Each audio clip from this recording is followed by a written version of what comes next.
Ледоход на реках Якутии. Какова оперативная обстановка к этому часу? Пожароопасный сезон на подходе. Инспекторы Минэкологии сообщили, где именно можно отдыхать жителям города Якутска. Крушение самолета в Шереметьево. Хронология трагедии и новые факты. 9-летний мальчик погиб на детской площадке. Подробности страшной трагедии, которая потрясла общественность на прошлой неделе. Об этом и не только. Смотрите в программе «День за днем» в 7 часов вечера.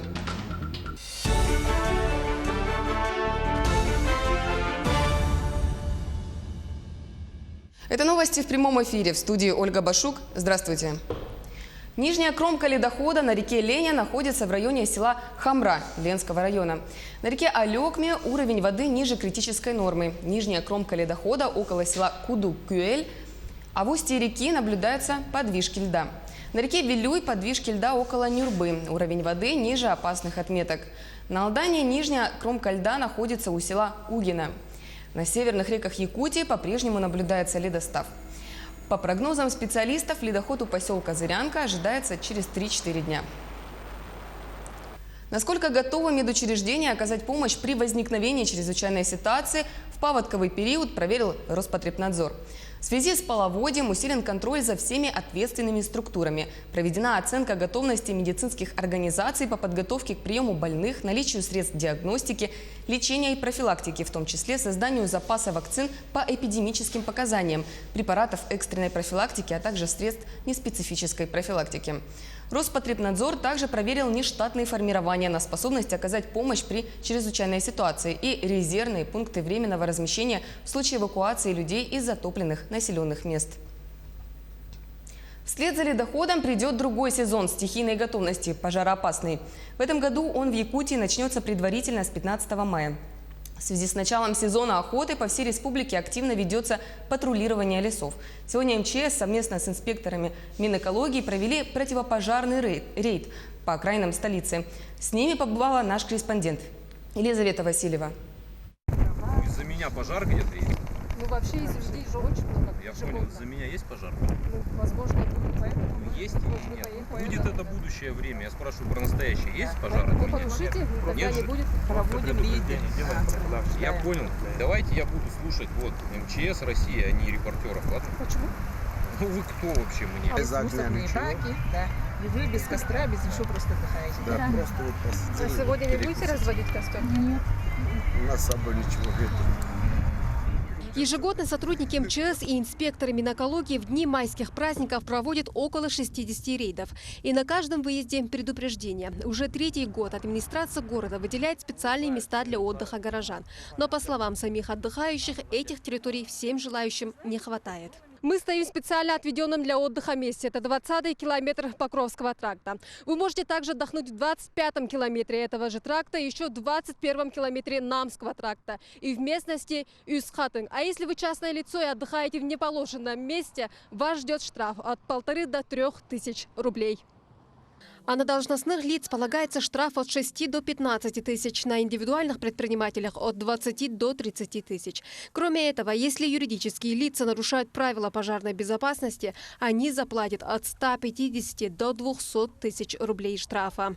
Если по городу Якутску будет объявлен особый противопожарный режим, тогда вот эти штрафы удваиваются. На граждан от 2 до 4 тысяч, на должностных от 15 до 30 тысяч, на индивидуальных предпринимателей без образования или юридического лица от 30 до 40 тысяч и на юридических лиц от 200 до 400 тысяч. С каждым годом нарушений становится все меньше. По данным МЧС, сейчас ни одного лесного пожара по всей Якутии не зарегистрировано. В прошлом же году пожароопасный сезон начался 2 мая. И за этот период было уже 12-15 лесных пожаров.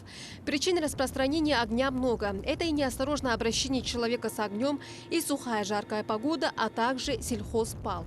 Возможно, из-за сельхозпала вчера у Якутска горели островные территории.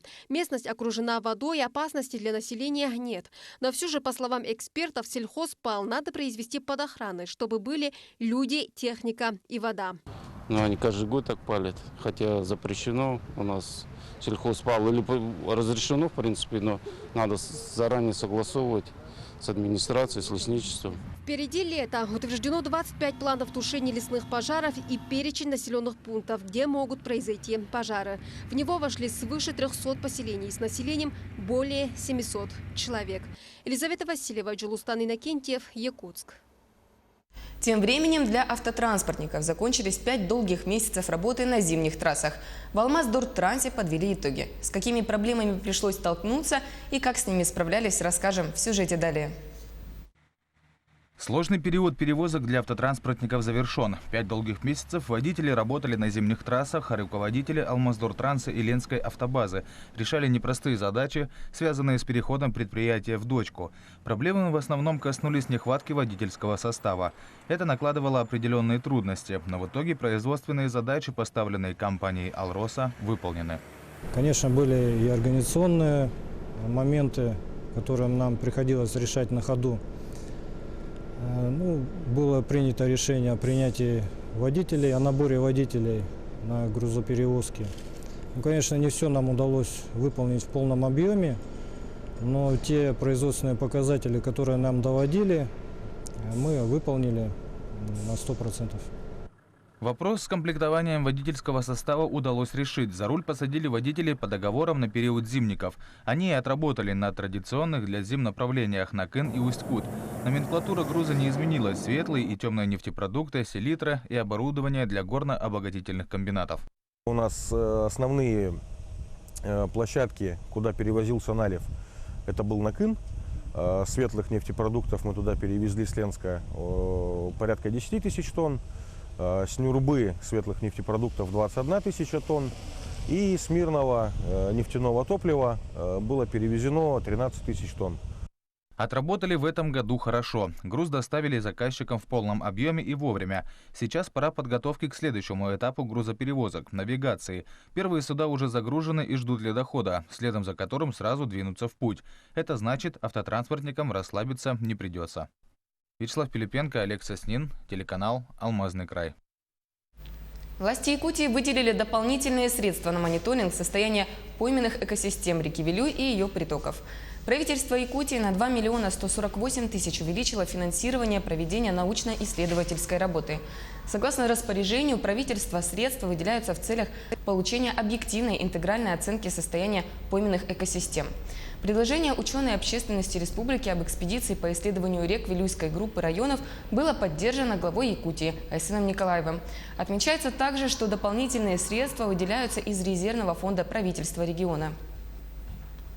А на ремонт и строительство дорог в Якутии в этом году направят более 4,5 миллиардов рублей. Региональное софинансирование ожидается на уровне свыше 2 миллиардов рублей. Нацпроект «Безопасные и качественные автодороги» охватит 104 города, формирующих агломерации в 83 субъектах страны. В частности, в рамках реализации проекта к 2024 году должна вырасти доля автодорог регионального значения, должна быть ликвидирована половина мест концентрации ДТП, вдвое увеличена доля протяженности дорог городских агломераций и на 10% снижена доля федеральных и региональных трасс, работающих в режиме перегрузки. Финансирование нацпроекта со стороны регионов России за 6 лет составит более 4 триллионов рублей. Федеральный бюджет направит более 440 миллиардов рублей. Следствие по делу о крушении самолетов Шереметьево повернуло в сторону признания вины пилотов. Хронология трагедии, новые факты в материале нашего корреспондента в итоговом выпуске «День за днем». А также смотрите эксклюзивное интервью с заслуженным пилотом России Юрием Сытниковым, который в 1991 году посадил самолет после взрыва в зоне 2 бомб, заложенных террористами. Страшная трагедия потрясла общественность на уходящей неделе. На детской площадке города Якутска погиб ребенок. Трагедия произошла на территории детского сада «Северные звездочки». Конструкция с баскетбольным кольцом упала на 9-летнего мальчика. Ребенок погиб на месте. Нашему телеканалу удалось поговорить с отцом погибшего Вити.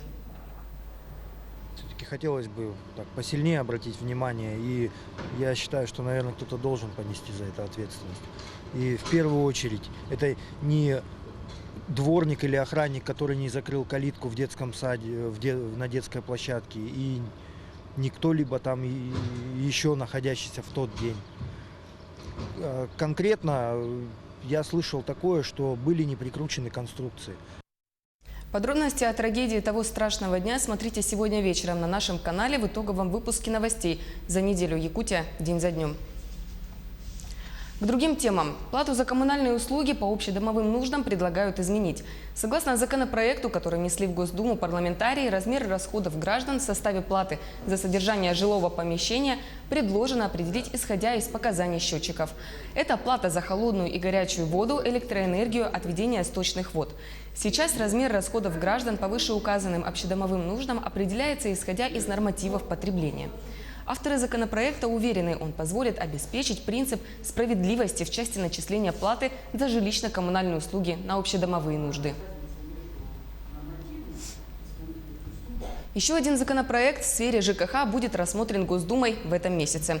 В России могут появиться новые субсидии на квартплату. Согласно законопроекту, их будут выдавать гражданам, которые проживают в одном помещении, вне зависимости от того, являются ли они членами одной семьи. Отмечу, сейчас субсидии предоставляются в случае, если на оплату жилья и коммунальных услуг жильцами помещения тратится более 22% совокупного дохода.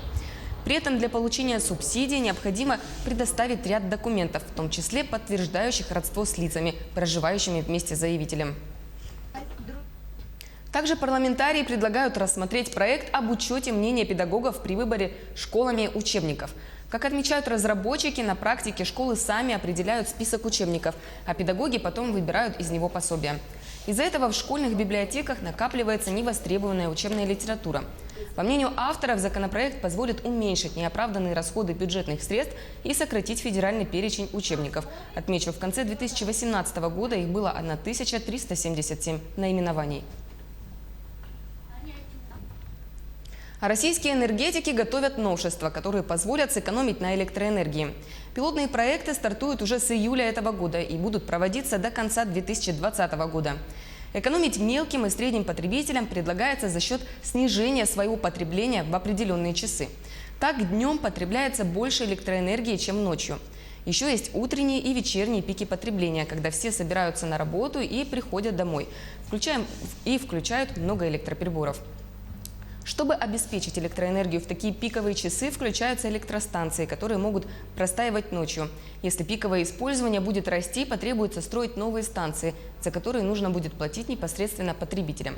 Поэтому они могут включать электрооборудование раньше или позже, снижая максимальные пики. Сегодня во всем мире отмечают День мигрирующих птиц. Это глобальная экологическая кампания, цель которой – расширить знания людей о мигрирующих птицах, местах обитания и путях передвижения. Сегодня по всему миру пройдут фестивали птиц, образовательные программы и экскурсии, которые призывают сохранить места обитания мигрирующих птиц по всему миру. Миграция птиц является ключевым индикатором биоразнообразия, здоровья экосистемы и изменений климата. Благодаря ей поддерживается баланс экосистемы в целом. Например, некоторые растения опыляются именно мигрирующими птицами. На этом у меня все. Оставайтесь с нами.